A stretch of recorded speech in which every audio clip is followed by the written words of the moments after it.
All right, so as Biden leads from behind, tries to play phony tough guy with Putin, it was Donald Trump who laid out the dangers of Europe's dependence on Russian oil and, of course, their lack of paying their fair share for NATO, and the dangers of Europe willingly making Russia rich and Putin rich again. Take a look. I think energy is a much different story than normal trade. And you have a country like Poland that won't accept the gas. You take a look at some of the countries that won't accept it because they don't want to be captive to Russia.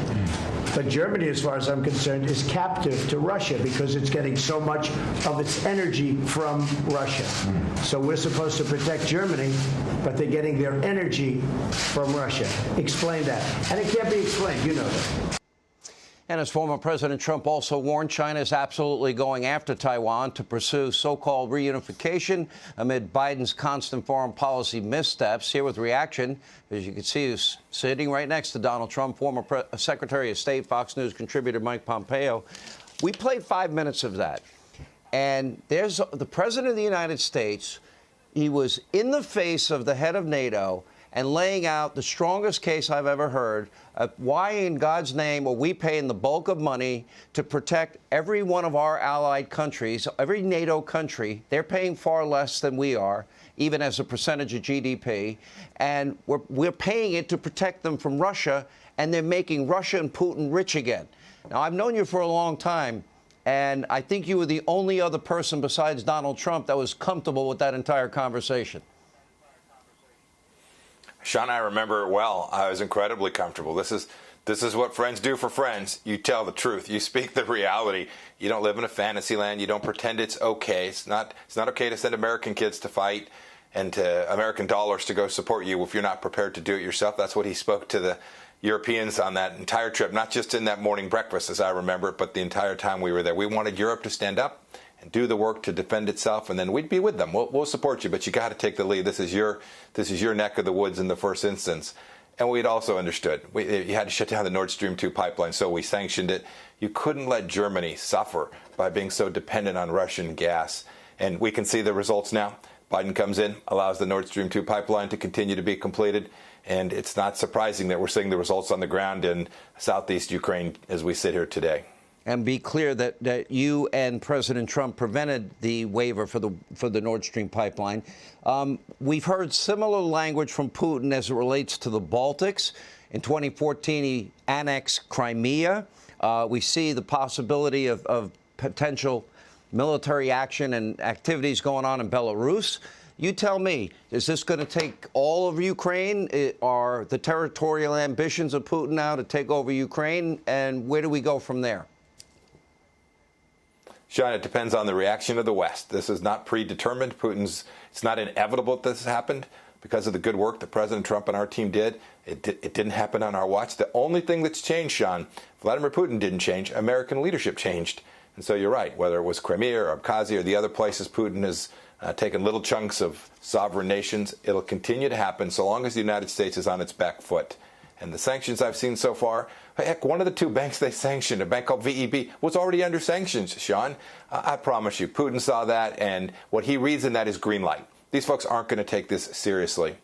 And unfortunately, Sean, this impacts people at home. We're going to have higher gasoline prices because they've shut down our energy, and now Russia will make a fortune off of high gas prices. This is bad for Americans all across the country. President Biden needs to get back out in front of this, reestablish deterrence, and demand that our European partners do exactly the same thing. You know, the last time you were on this program, I asked you if you agreed with me that the three areas in the world we got to watch is Russia and Ukraine and China and Taiwan. You're headed to Taiwan. I want to hear more about that. And then, obviously, the mullahs in Iran. The Olympics are now over. I would imagine after watching and listening to the rhetoric of China talking about reunification, that's not reunification. That's taking over a sovereign nation. Flying their fighter jets over Taiwan airspace. The crackdown in Hong Kong, COVID-19, the Uyghurs being oppressed, forced labor, et cetera. Anything Joe's going to be able to do to stop the communist Chinese from taking over Taiwan? Because I don't see what he could possibly do.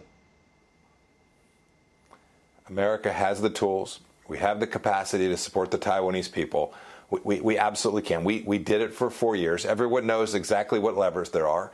The economic relationship, to provide them with weapon systems, to provide them with diplomatic support. Sean, that's why I'm going. I want them to know that there are many Americans who want the people of Taiwan to continue to live the life that they've lived and not be under the jackboot of the Chinese Communist Party. He has the tools, Sean.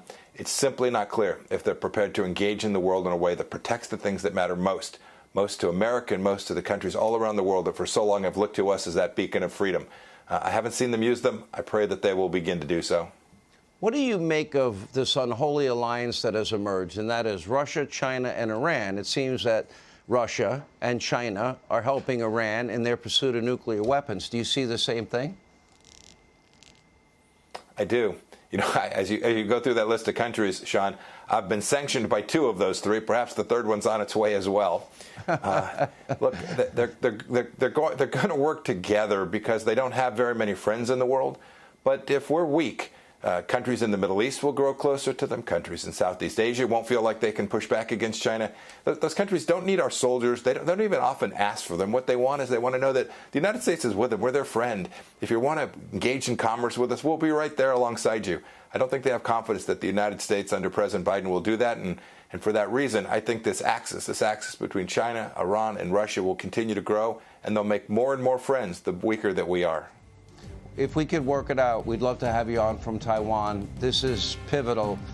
I think the territorial ambitions of the Communist Chinese are as clear as the territorial ambitions of Russia and Putin. Mr. Secretary, thank you for being with us. Hey, Sean Hannity here. Hey, click here to subscribe to Fox News YouTube page and catch our hottest interviews and most compelling analysis. You will not get it anywhere else.